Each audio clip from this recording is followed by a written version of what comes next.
Problem 30 states that you go to an amusement park with your friend Betty, who wants to ride the 30-meter diameter Ferris wheel. She starts the ride at the lowest point of the wheel that, as you face it, rotates counterclockwise.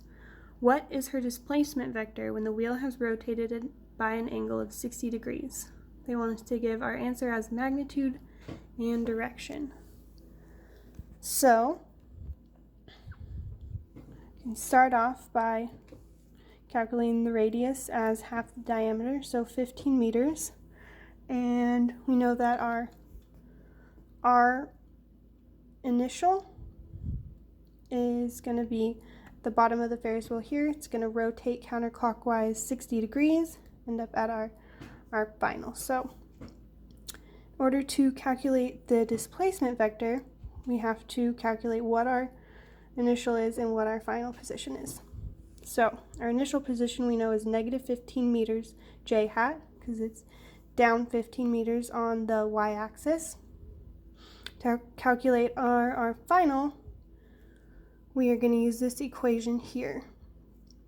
So to calculate that, we just plug in our 15-meter radius, sine of 60 degrees, I hat minus the 15 cosine 60 degrees j hat, and we get this. So now that we've broken down our vectors into components, we can go ahead and calculate our displacement vector by plugging those numbers back in to this equation here, and we end up with this.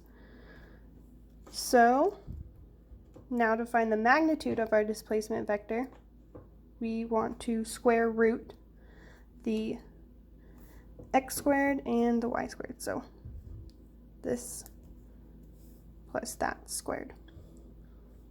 We end up with the magnitude of 15 meters for our displacement vector here.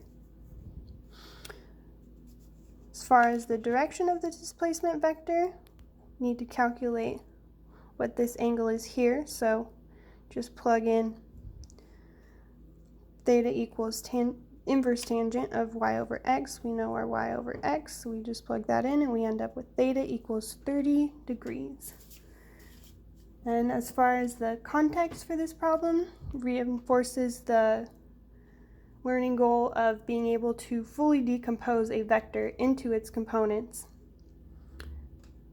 and calculate magnitude and direction.